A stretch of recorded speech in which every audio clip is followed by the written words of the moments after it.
તો હેલો દોસ્તો, કેમ છો તમે બધા? તો ફરી સ્વાગત છે તમારું મારા નવા વ્લોગમાં. તો આજે આપણે ગુરુ પૂનમ છે અહીંયા. તો અમારે સિહોર ગામમાં મોંઘીબાઈની જગ્યા છે, તો અમે ત્યાં પ્રસાદ લેવા જઈએ છીએ અને તમને પણ ત્યાં દર્શન કરાવશું. તો વિડીયોમાં છેલ્લે સુધી બન્યા રહેજો. તો દોસ્તો, અમારું ઢીંગો તૈયાર થઈ ગયું છે, તો તમે બધા જોવો. હાય કહી દો. વાહ, મસ્ત હાય ગઈ.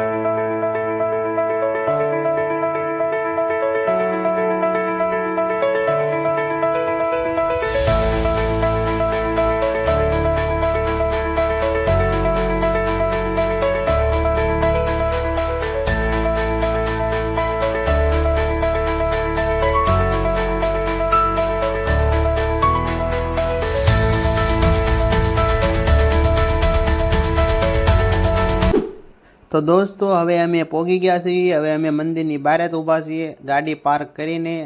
આ મા દીકરી બે ઊભા છે. હવે આપણે અંદર જઈએ, હાલો.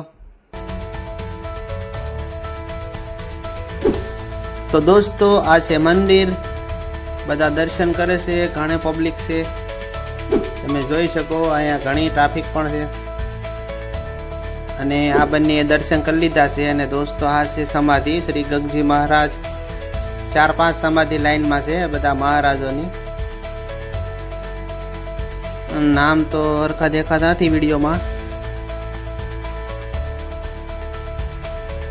જય શ્રી સ્વામી મહારાજ, વાઘા સ્વામી મહારાજ.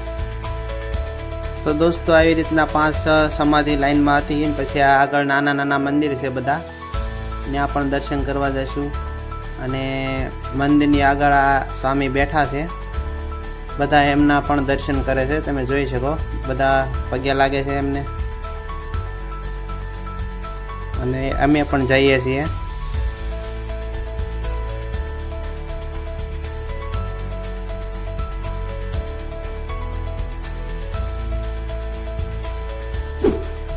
સ્વામી બધાને પ્રસાદ લેવા જવાનું પણ કહે છે.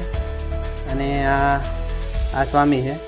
અને આ ભાઈ પણ ચોકલેટની પ્રસાદી આપે છે નાના નાના બાળકોને. અમે પણ લઈ લઈએ.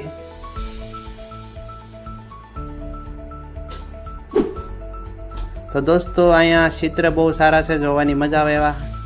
હાલો, હું તમને વિડીયોના માધ્યમથી બતાવું.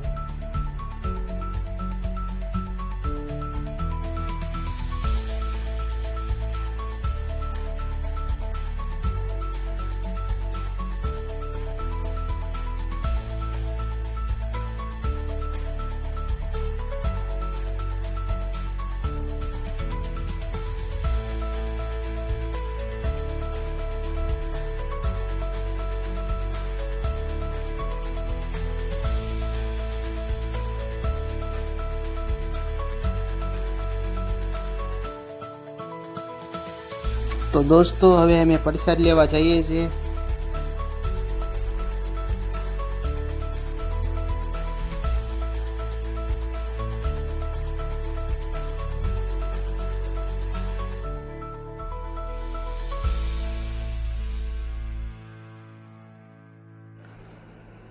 તો દોસ્તો, આ ભાઈ બધાને થાળીઓ આપે છે, માતાજીની સેવા કરે છે, બહુ સરસ કામ કરે છે. અને દોસ્તો, મેં થાળી લઈને હવે પ્રસાદ લેવા હાલ્યો ગયો છું. સુરમું છે, ઢોકળા છે, ભજીયા, ચટણી અને બટાકા રીંગણાનું શાક છે, મગનું શાક પણ છે, સાધુ રોટલી છે, સલાડ છે, પાપડ છે અને દાળ ભાતની દાળ છે. તો આ રીતની થાળી તૈયાર થઈ ગઈ છે દોસ્તો. ખાવાની ખૂબ જ મજા આવશે. તો દોસ્તો, અમે ખાઈ લીધું છે ને હવે અમે જઈએ છીએ સત્સંગમાં. તો હાલો, તમને પણ બતાવી અહીંયા સત્સંગ કઈ રીતનો થાય છે.